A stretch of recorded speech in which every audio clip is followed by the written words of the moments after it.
Assalamualaikum warahmatullahi wabarakatuh. Waalaikumsalam warahmatullahi wabarakatuh. Alhamdulillah wa syukurillah wa salatu wa salamu ala rasulillah wa ala alihi wa sahbihi ajma'in. Segala puji bagi Allah, salawat pada Rasulullah sallallahu alaihi wasallam. Yang sama-sama kita hormati imam masjid, khatib masjid, Masjid Jami Kedah. Sebenarnya saya juga agak kaget karena Jumat kemarin saya juga khatib di sini pula. Kata pas saya lihat katanya pas karena jadwal saya di Masjid Jami Kedah tidak lama sebelum. Saya juga kemarin Jumat juga di situ pas kali alhamdulillah. Tapi memang saya jual hari ini subuh ini tidak seramai Jumat. Walaupun Jumat muat, tapi saya lihat di atas anak-anak Pak Imam ya, anak lebih banyak di luar juga. Tapi alhamdulillah pagi ini luar biasa dan mudah-mudahan kita semua dalam rahmat Allah Subhanahu wa taala. Amin. Yang juga sama-sama kita hormati, semoga sehat selalu guru kita, buat guru Ustazul Arafah dan juga Ustaz Junaidi yang selalu menemani buat guru, terus khusus juga humas ini Pak Bedi yang selalu standby saya lihat ya dimanapun. Kadang saya juga tidak di tempat tapi selalu kadang ikut melalui live ya, karena kalau ada waktu sisa isi di tempat yang lain tapi selalu mengikuti bagaimana guru yang dihadirkan di dalam jamaah sampai subuh Arafah. Bapak Ibu yang dirahmati Allah, sebelum nanti saya akan menyampaikan sedikit terkait mungkin beberapa hal tentang awal bulan Ramadan awal. Tadi Syekh Taufik bagaimana sudah membacakan surah Al-Qiyamah. Ustazul juga menyampaikan kita hidup tidak lama di dunia, tidak tahu kapan kita meninggal, dan mungkin juga tidak ada yang tahu apakah ahad depan ke Masjid Nabawi kita bisa hadir atau tidak. Tidak ada yang menjamin itu. Makanya dalam ayat tadi yang Imam bacakan tadi, apa kata orang-orang kafir? Apakah mungkin nanti mereka akan dibangkitkan? Apakah mungkin tulang belulang yang sudah dingin itu bisa dibangkitkan kembali?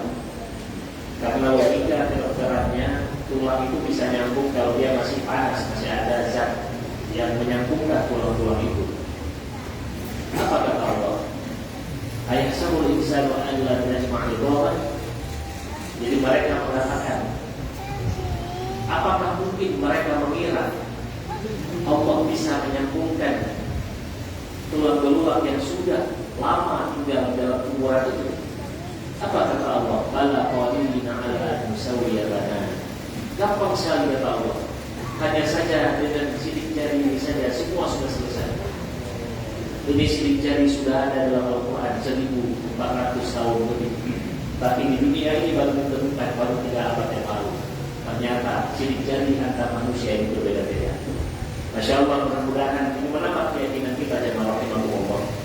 Kemudian kenapa kita harus istiqomah? Kenapa kita harus selalu berbuat yang terbaik? Beramal, witir, tahajud sebelum ini. Kemudian kemudian kita terus ada doa dan seterusnya, beramal. Demi Allah jamaah rahimakumullah, bagi kita yang hidup hari ini, tema saya pada pertemuan Subwarata yang baru itu tentang bagaimana harta itu penting. Kapan penting harta itu di dunia? Apa yang dibutuhkan di akhirat? Di akhirat itu Bapak Ibu, itu hukumnya berbeda lagi. Demi Allah, satu sujud itu sangat berharga di akhirat nanti. Sangat berharga. Mungkin logika, kita main logika saja Bapak Ibu. Logikanya seperti ini. Kalau anak-anak di dalam rahim bayi itu ada janin, dia hidup di dalam rahim ibunya selama 9 bulan. Itu anak bayi itu yang kecil, itu hidup di dalam sebuah tempat yang mana di situ penuh dengan air. Penuh dengan air. Logika sederhananya, anak itu ada hidup tidak? Ada. Apakah ada mulutnya? Ada. Kalau seandainya anak ini dia menghirup nafasnya atau membuka mulutnya, bahasa kasar, ya bahasa Acehnya guru maksudnya. Kenapa? Penuh dengan placenta. Tapi apa yang terjadi? Saya pernah bertanya kepada dokter, mungkin dokter bisa mengoreksi. Ternyata katanya tekanan ini secara ilmu kedokteran, tekanan yang ada di dalam rahim itu beda dengan tekanan yang ada di bumi ini. Itu beda. Makanya hidungnya belum berfungsi, mulutnya belum berfungsi karena dulu adanya tidak sempat hidungnya dengan air placenta yang penuh di dalam rahim. Apa yang dibutuhkan oleh anak itu pada saat itu? Itu hanya kelipusan untuk memakan makanan energi dari ibunya. Ini hari ini jemaah rahimahullah, kita hidup di dunia. Itu yang kita butuh apa? Udara, oksigen. Kita butuh makan, kita butuh uang. Memang uang bukan segala-galanya, tapi segala-galanya butuh uang memang. Ya, kalau nggak ada uang susah sekali hidup. Jadi memang kita butuh itu. Oleh karena sedang jemaah rahimahullah, melalui mimbar ini sama-sama kita melihat, ternyata setelah anak kecil itu lahir, begitu lahir, detik itu pula hidung langsung berfungsi, mulut langsung berfungsi. Dia mencari susu ibunya, kemudian hidung dia bisa langsung bernafas. Kapan? Setelah dia keluar dari perut ibunya, dalam detik itu hukum langsung berubah. Jamaah rahimahumullah, begitu kita ditarik nyawa kita oleh Allah, kita sakaratul maut, kita tidak tahu kapan itu terjadi. Begitu Allah tarik nyawa kita selesai hidup ini, hukum yang lain akan berlaku. Ustaz, bagaimana hukum itu? Wallahu a'lam, kita juga tidak tahu. Yang pasti hukum itu adalah tidak butuh uang. Tidak ada lagi butuh oksigen, tidak perlu oksigen, tidak butuh uang, tidak butuh jabatan, apapun hilang. Dengan apa? Dengan Allah cabut nyawa kita, maka hukum yang lain akan berlaku pada diri dan ruh kita ini. Oleh karena sidang dan rahmatullah, apa pesan Rasulullah? Tidak ada lain adalah terus memperbanyak ibadah demi Allah. Makanan yang paling dibutuhkan nanti setelah nyawa ini lepas adalah bagaimana amal soleh, amal jariah yang sudah banyak itulah yang akan kita nikmati sebagai nafas, sebagai oksigen kita. Bayangkan ketika habis nafas itu, oksigen itu habis. Kalau mungkin di dunia masih ada rumah sakit yang memasang oksigen kalau kita habis oksigen. Tapi kalau sudah habis oksigen, amal soleh yang tidak akhirat, mau cari kemana jamaah rahimahumullah, sangat tersiksa dan tersiksa. Oleh karena yang muslim mudah-mudahan iman kita terus bertambah dengan kehadiran kita di majelis-majelis ilmu seperti ini jamaah rahimahumullah. Ma'asyiral muslimin rahimahumullah, ada beberapa hal nanti yang coba saya bicarakan dalam mimbar yang singkat ini. Berhubung ini adalah awal bulan Rabiul Awal, yang mana bulan ini adalah bulan dilahirkannya Rasulullah SAW.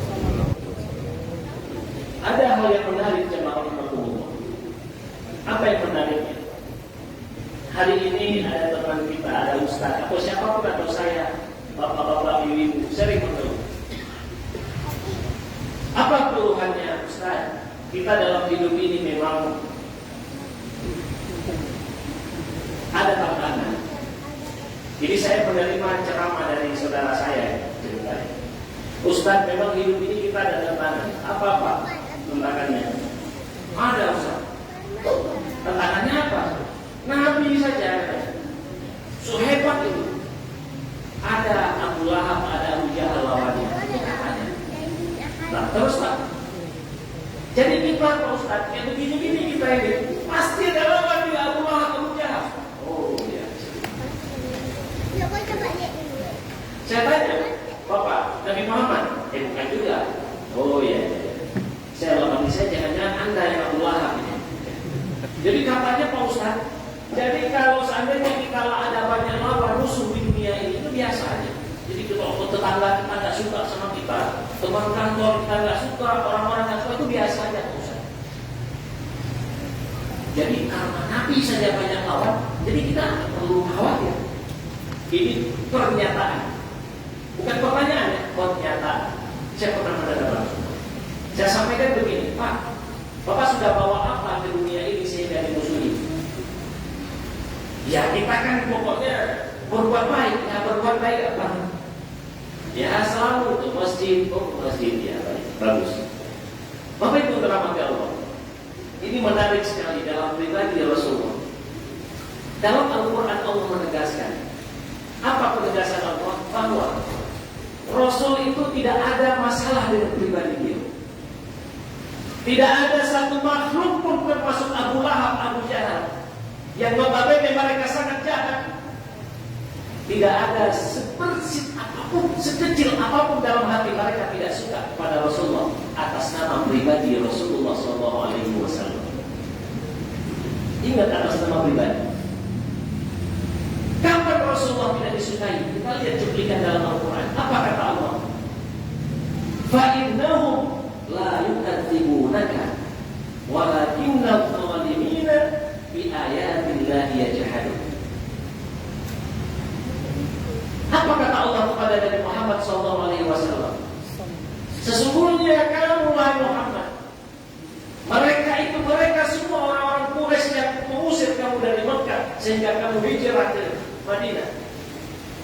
Fa'innahum, sesungguhnya mereka la yukadzibunaka, mereka tidak bukan karena mendustai kamu, bukan.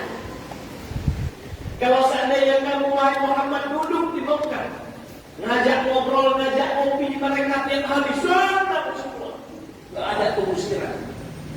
Kenapa? Kerjanya ngopi aja. Ini saya bertumah tuh nggak tahu ini ada tempat ngopi kewe apa enggak. Saya sama Syekh Palestina nanti ya. Tapi jauh pula Palestina sama Mekah. Jadi tidak ada apapun. Jadi kalau kita hari ini Bapak Ibu tidak ada lawan, tidak ada apapun, kenapa emang kerja kita ngopi-ngopi saja? Coba nanti seperti Ustaz teman-teman kita, saudara kita, coba ketok pintu orang, ajak ke masjid, ajak ke sholat berjamaah. Kita lihat cuplikan selanjutnya apa? Ini bukan saya menyampaikan, Al-Quran langsung Allah yang menyampaikan. Fa'innahum la yukadzibunaka walakinnal zalimina bi ayatillahi yajhadun. Tapi gara-gara kamu wahai Muhammad menerima wahyu itu, kamu menyampaikan bahwa tidak ada Tuhan manapun, sesembahan itu semua tidak ada kecuali hanya Allah Subhanahu wa ta'ala. Kemudian kamu membawa ayat-ayat Al-Quran, misi-misi perubahan. Walakinnal zalimina, orang-orang zalim itu bi ayatillahi yajhadun. Mereka yang tidak suka bukan dengan kamu, tapi dengan ayat-ayatmu, kata Allah Subhanahu wa ta'ala. Oleh karena itu rahimahullah, kalau ada hari ini kita, siapapun kita secara pribadi yang hadir di sini dan juga jamaah yang mengikuti melalui live streaming, ketika kita banyak musuh di dunia ini, introspeksi dulu sebenarnya. Ini yang dimusuhi kita pribadi apa agama kita? Saya takutnya dimusuhi itu kita dianggapnya Abu Jahal. Apa kata orang? Apa ini tuh cuma soleh-soleh aja, tampaknya aja soleh, kulit kita akur, tampaknya aja soleh, marah-marah selalu, tampaknya aja soleh, korupsi jalan terus, tampaknya aja soleh, ya, macam-macam. Jadi kerjaannya nggak betul. Itu yang dikritisi. Itu siapa? Bukan. kita bawa agama, tapi gara-gara pribadi kita. Maka Yusuf Islam menyampaikan, ya, al-Islamu mahjubun bil muslimin. Islam ini rusak, tertutup gara-gara siapa? Orang Muslim itu sendiri, bukan gara-gara orang lain. Oleh karena sudah jamaah rahmatullah. Nah, pada kesempatan ini mari kita melihat dari Quran, bagaimana cuplikan-cuplikan dalam Al-Quran yang mengatur bagaimana seseorang harus betul-betul mempunyai pribadi yang baik. Karena jamaah rahmatullah, masalah pribadi ini bukan masalah sepele. Kami yang berjuang di pendidikan hari ini, itu ada namanya misi karakter building. Bagaimana membangun fondasi gedung yang punya karakter. Bukan gedung maksudnya, tapi manusia yang penuh dengan karakter. Itu yang kita harapkan ke depan. Kenapa harus karakter selalu? Kata Allah Subhanahu wa taala bahwa khalqan wa khuluqan itu dekat. Khuluq itu adalah akhlak, khalqan penciptaan. Jadi penciptaan dan akhlak itu secara pribadi, karakter itu tidak mudah untuk berubah. Tidak bisa berubah, tidak ada cerita berubah. Saya tidak mau itu tidak bisa berubah, tapi susah sekali berubah. Contoh aja rahmatullah. Ini kita lihat karakter, cuplikan simpel saja. Ini mohon maaf kalau ada yang tersinggung, saya menyampaikan apa adanya. Simpel saja cuplikan. Baik ya, ini ada air. Kita nanti ada apa namanya, ada acara atau apapun namanya, atau kopi apapun namanya. Ini contoh. Ini ada air. Ini anggap saja gelas. Begitu saya ambil minum, mau minum kita sambil ngobrol, tidak ada settingan apapun. Langsung minum pakai tangan yang ini, tangan kiri, ini kanan. Jangan sama dia, ini tangan kiri. Langsung minum begini. Maka itu, ini namanya karakter. Ini namanya kepribadian. Jelas? Oke. Kita cuplikan lagi. Kita masuk masjid tadi. Masuk masjid. Begitu masuk masjid, kita mengatur nggak kaki kiri kaki kanan? Nggak ada kata-kata. Mana yang sudah disetting baik pasti masuk kaki kanan. Yang nggak betul pasti masuk kaki kiri. Makanya salah satu orang nanti yang dapat hidayah Allah keluar masjid pakai kaki kiri itu sudah dapat hidayah. Itu ciri-ciri kecil saja Bapak Ibu. Kenapa? Ini karakter. Karakter itu spontan. Nanti ternyata pas kita pelajari Husnul Khotimah itu karakter Bapak Ibu. Kayak pikir yang tinggal merdeka mati kata kita itu muji dan zikir, bukan itu. Itu karakter. Tidak bisa berubah ya. Susah sekali berubahnya. Makanya kita takut nih, anak-anak kita ke depan ini pintarnya kita ampun, karakternya yang jahat. Hari ini apa-apanya, apa kurang dengan orang-orang yang menjabat di banyak pejabat-pejabat di sini? Apa yang kurang? Kenapa ini rusak dunia ini? Kenapa rusak Indonesia? Kenapa rusak Aceh? Karakter pejabat yang rakus. Rakus. Kejam sekali, sangat kejam, rakus sekali. Mulai dari pejabat eselon 2 sampai kekuasaan masuk. Karena eselon 1 cuma 1 orang. Jadi ini susah sekali. Kenapa? Gara-gara karakter pejabat yang rakus. Saya mau mengatakan apa adanya saja. Ya, tidak mau saya mau takut-takut takut. Sejolah apa ada pentingan. Ini yang harus kita ubah Bapak Ibu. Yang kita takutkan bukan karena keluarnya orang pintar bukan, tapi gara-gara banyaknya orang yang rakus. Apa yang terjadi? Hasil alam dijual. Gara-gara apa? Untuk kepentingan dia pribadi dan keluarganya. Nauzubillah min dzalik. Oleh karena sekalian jamaah rahimakumullah, ini salah satu model karakter seperti ini. Ada lagi orang tiba-tiba ketika dia berjalan spontan dia mengatakan, karena ada itu orang yang biasa sering menyapa atau sering tidak menyapa, Bapak Ibu ketahuilah itulah karakter namanya. Ini karakter. Kan sering orang bilang, ini si kami andro, nah itu pasti. Emang seperti ini namanya karakter. Nah, oleh karena sekalian jamaah rahimakumullah, Rasulullah hadir ke dunia ini kita sudah hafal dari kecil. Kita muslim ini, saya lihat nggak banyak yang malu. Ya nggak tahu kalau mualaf kalau bicara nggak tahu pula. Saya nggak kenal kita juara apa kalau bicara. Apa dulu diajarkan dalam akhlak itu? Rasulullah datang ke dunia ini itu apa? Innama bu'istu liutammima makarimal akhlak. Akhlak sangat penting akhlak itu. Nanti kita akan lihat bagaimana urgensi akhlak. Banyak sekali. Ibu yang dirahmati Allah, Al-Quran ini Al-Quran. Ya, Al-Quran 6.236 ayat. Ini Al-Quran. Apa yang ada isi di sini? Hukum hanya berisi, kata para ulama, sebagian 6%. 6% berapa? Tidak sampai 400 ayat. Ya, sekitar 350 ayat atau 400 kurang. Ada sebagian mengatakan 9%, berarti hanya 500-an ayat hukum.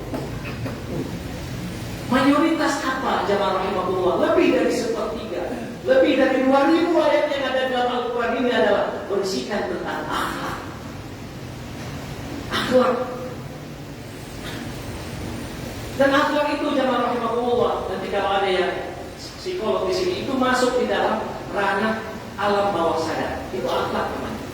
Dan dikatakan oleh psikolog, katanya alam bawah sadar manusia itu sangat lebih dominan daripada alam sadar itu sendiri. Bisa mencapai sampai 88% itu alam bawah sadar. Tapi yang sadar itu hanya 12%. Yang kita lakukan apa sehari-hari itu alam bawah sadar. Orang bisa bangun sebelum-sebelum alam bawah sadar. Itu karakter. Tidak perlu pakai alarm itu. Pasti dia terbangun sedikit bangun. Nah, itu otomatis namanya. Coba Bapak Ibu nanti yang sudah tidak pakai alarm itu karakter namanya. Kita ringan dalam melakukan apapun itu karakter. Dan katanya itu untuk berubah susah sekali kalau sudah masuk alam bawah sadar. Jadi kita bicara sedikit untuk karakter. Bagaimana susahnya berubah karakter. Makanya Bapak Ibu, kan ada orang yang mengatakan seperti ini. Kalau orang candu narkoba, candu porno, itu untuk diubah susah sekali. Kenapa? Karena itu karakter. Untuk keluar itu susah sekali. Itu namanya kalau sudah masuk alam bawah sadar, ada sekat yang luar biasa tebal, gak bisa terbuka lagi antara alam sadar dan alam bawah sadar, gak bisa terbuka. Makanya ada orang sering bilang susah sekali tobat ya, susah sekali tobat. Itu namanya tidak terbuka alam bawah sadar, gak terbuka. Dia kan tahu dia kalau dengan kesadaran dia tahu sholat itu berpahala, tinggalkan sholat berdosa, dia tahu. Main judi itu dosa. Ini ceritanya Ustaz Zul Arafah. Jumat yang lalu kita tema judi di sini.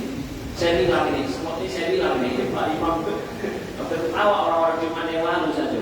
Ini nggak tahu saya lihat wajah-wajah jarang yang majelis Jumat kemarin, nggak kelihatan mereka. Nggak kelihatan. Mungkin saat itu banyak tamu kayak juga ya. Jadi banyak tamu orang-orang kampung sini tidak tepat sepertinya. Saya bilang begini Bapak Ibu. Kalau seandainya dengan main judi orang bisa kaya bahagia, saya mau main judi aja saya bilang. Serius ini. Kalau seandainya dengan main judi bisa kaya, main judi online, main judi apapun bisa kaya dia, bisa bahagia, saya mau main judi aja. Tapi apa yang terjadi?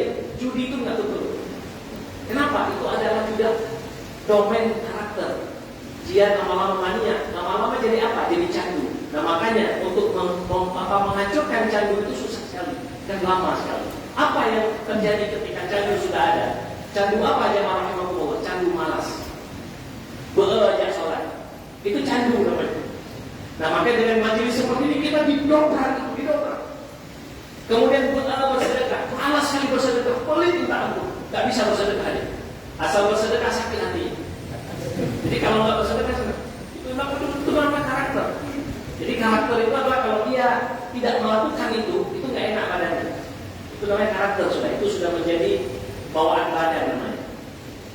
Jadi apa yang terjadi selanjutnya? Dia harus selalu terjebak dalam kesesatan. Ada dua hal katanya yang orang itu bisa berubah. Maka ini ada sebagian saudara kita yang tobat. Ada dua biasanya. Yang pertama, orang itu mengalami traumatik yang luar biasa, lalu karakternya bisa berubah. Itu yang pertama.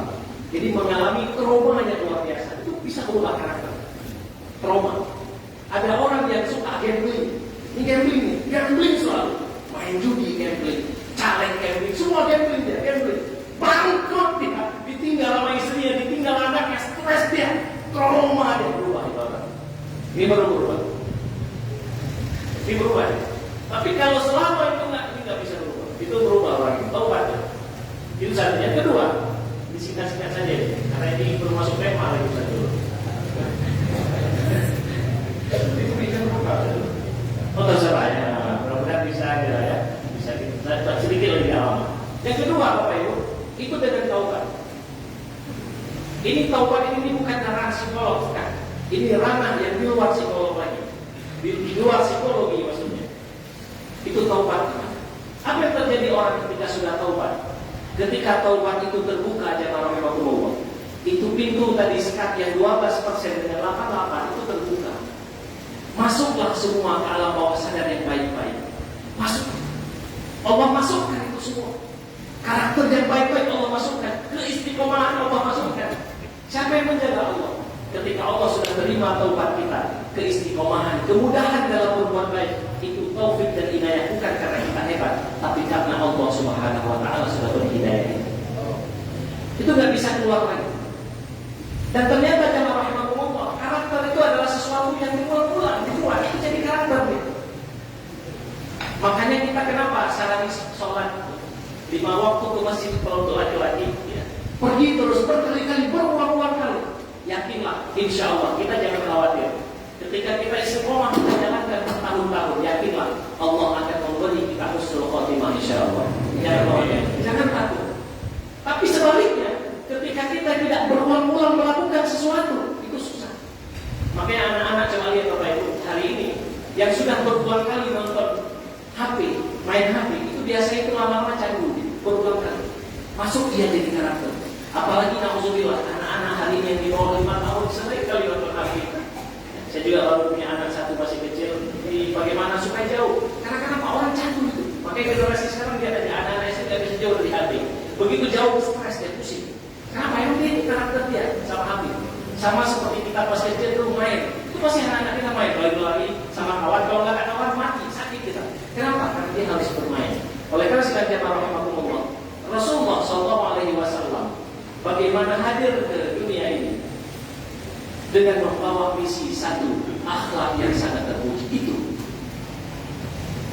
Apa yang terjadi cuplikannya? Kita lihat ayat 53 surah Al-Ahzab awal juz 22. Ini kita akan masuk.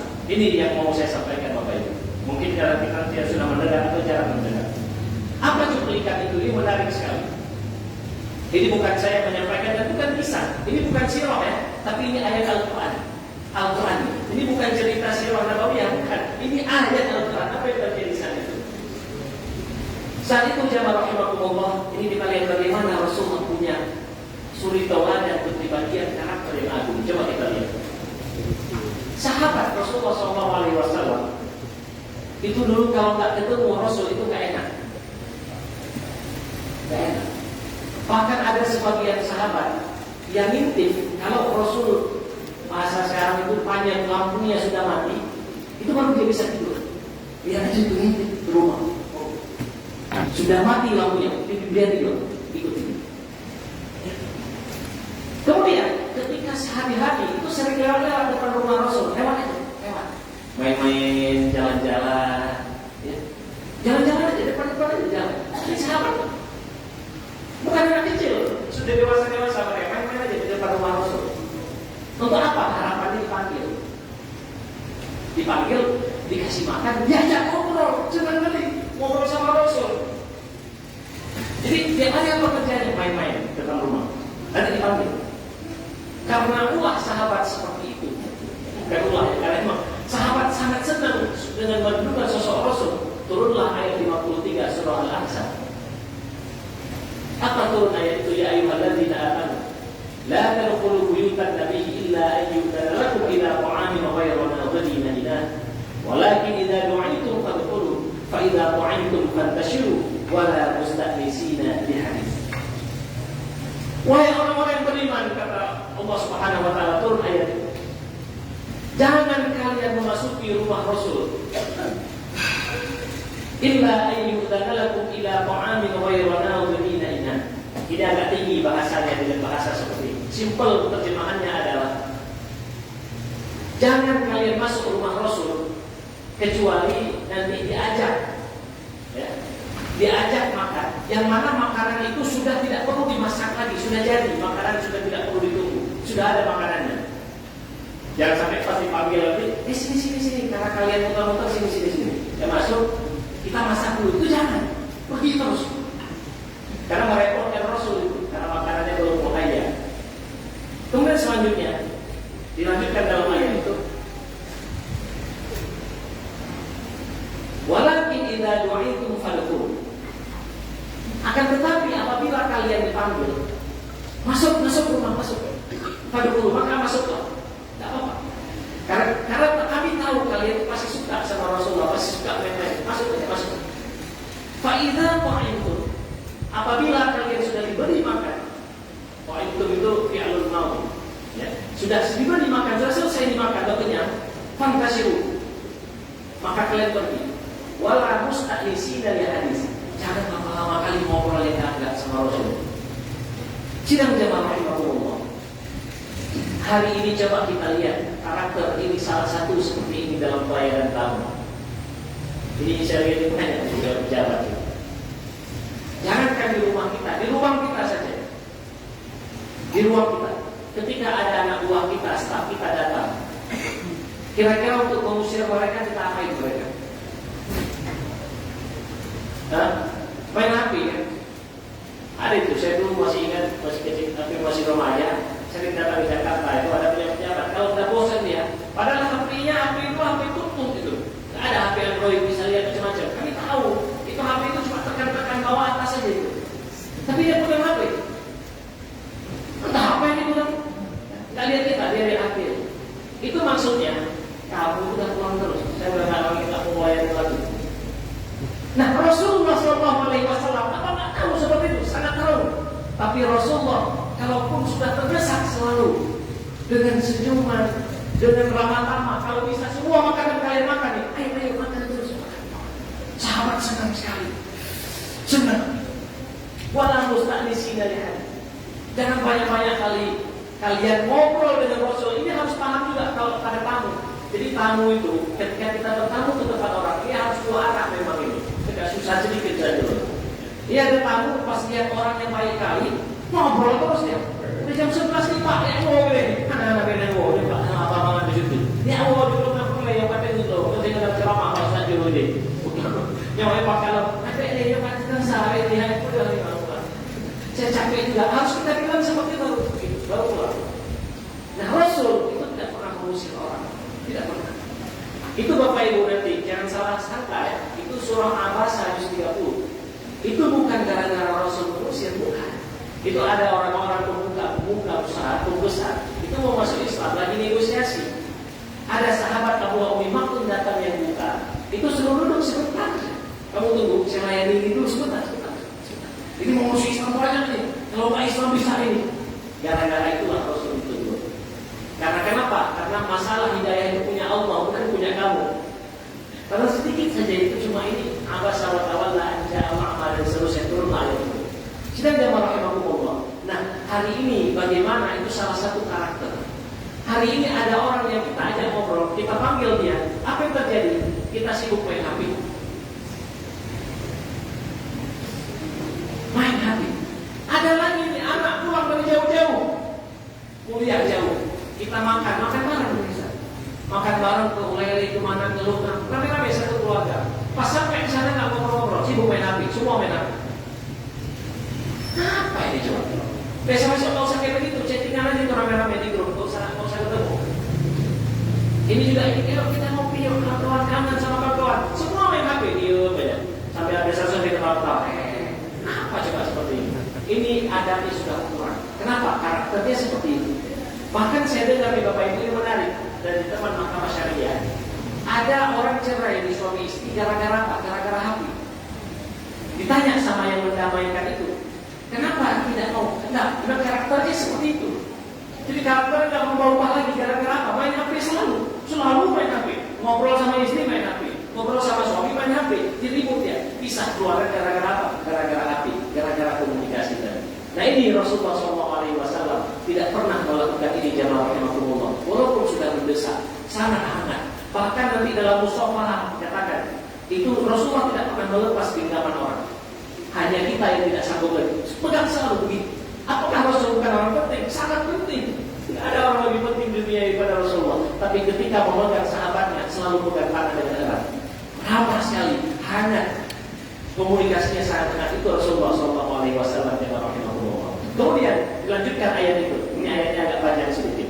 Inna dzalikum kana yu'dhin nabiyya fayastahyi minkum. Coba lihat. Sesungguhnya perilaku sahabat tadi yang seperti itu, duduk ngobrol lama, lebih-lebih dari waktunya. Di penceramah juga lama kali ngobrolnya, ini apa namanya? Al-Badah umum. Saya akan berhenti sebentar lagi, nggak lama lagi, saya sudah lama sekali. Ya. Inna dzalikum kana yu'dhin nabiyya fayastahyi minkum. Allah menjelaskan, sesungguhnya wahai orang mukmin, perilaku seperti itu walaupun bagus, tapi Rasul itu merasa sedikit sakit beliau.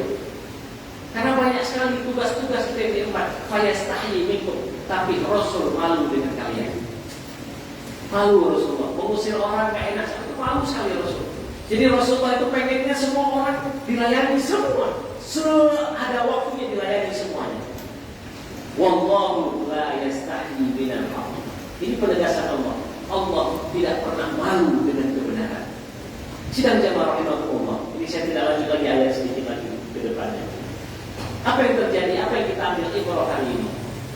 Yang kalau kita mau bangsa ini maju, selalu ini kan simposium di mana-mana ada seminar, dialog, semua bagaimana negara ini, provinsi Aceh maju, kabupaten maju, semua maju. Apa yang harus diubah adalah karakter itu sendiri, karakter kepribadian. Kalau pribadi ini sudah baik, yakinlah, insya Allah kita akan berubah pelan-pelan. Akan semua itu selesai dengan sendirinya. Tapi ingat, apabila karakter kita masih sangat jauh dari apa yang diharapkan oleh yang dibawa oleh Rasulullah SAW, yang kita takutkan adalah bukan Islam yang maju, tapi Islam rusak gara-gara pribadi orang-orang yang memeluk agama Islam itu sendiri. Oleh karena sidang jamaah rahimakumullah, melalui penyampaian yang singkat ini, mari usini wa iyyakum, kita mulai dari hari ini, dari sekarang, dari kita dan keluarga. Mari coba kita gabung karakter kita pelan-pelan. Orang sukses bukan orang yang cerdas, tapi ingat, orang sukses itu adalah orang yang punya karakter yang baik, tidak pernah marah, tidak pernah apapun. Itu insya Allah bisa sukses di dunia dan akhirat. Mudah-mudahan ada manfaat yang akan saya sampaikan. Ada nomor itu majma'in. Wallahul muwaffiq ila aqwamit thoriq. Wassalamualaikum warahmatullahi wabarakatuh.